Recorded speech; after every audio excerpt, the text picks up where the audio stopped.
Hello everyone, আজকের এই ছোট্ট ভিডিওতে আমরা ইউজ টু এর ব্যবহার নিয়ে আলোচনা করতে যাচ্ছি।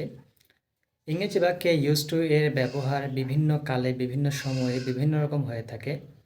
তো এই কনফিউশনগুলো আজকের এই ভিডিওতে আমরা ক্লিয়ার করে দেওয়ার চেষ্টা করব এবং উদাহরণের মাধ্যমে বাংলা অর্থ সহ বুঝিয়ে দেওয়ার চেষ্টা করব। তো চলুন আজকের এই ভিডিও শুরু করা যাক।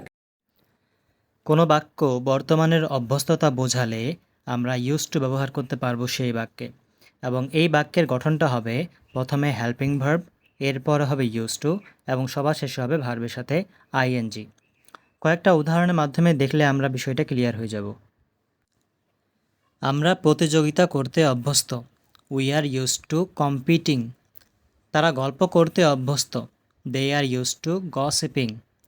তোমরা শীতে অভ্যস্ত, you are use to the winter. এখানে প্রত্যেকটা সেন্টেন্সেই আপনারা দেখতে পাচ্ছেন যে সাবজেক্টের পরে একটা সাহায্যকারী ভার্ব আছে, সাহায্যকারী ভার্বের পরে ইউজ টু এবং শেষে ভার্বের সাথে হচ্ছে আইএনজি যুক্ত করা আছে।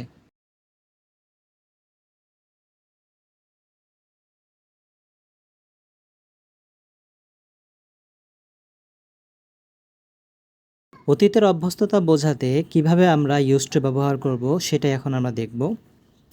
তো অতীত বোঝাতে ইউজ টু ব্যবহারটা খুবই সহজ, শুধুমাত্র ইউজ টু দিয়ে প্লাস ভার্ব দিলে হয়ে গেল। এখানে আমাদের সামনে অ্যামিজারও বসবে না এবং আইএনজিও বসবে না। চলুন কয়েকটা উদাহরণের মাধ্যমে এটাকেও দেখা যাক। আমরা বাসে করে যেতাম, we use to journey by বাস।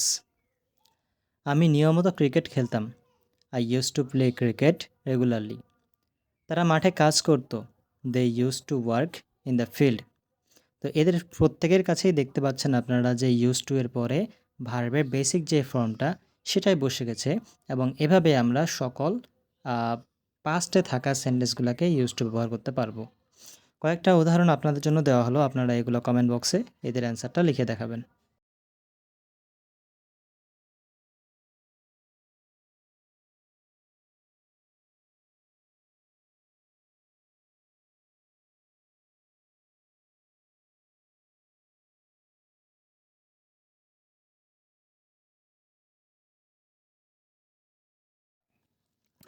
এরপরে আমরা তৃতীয় স্ট্রাকচারটিতে যাব, যেটি ভবিষ্যৎ বোঝাতে ব্যবহার করা হয়, অর্থাৎ ভবিষ্যতে অভ্যস্ত হয়ে যাব এমন কাজ বোঝাতে শুধুমাত্র গেট ইউজ টু ব্যবহার করা হয়ে থাকে।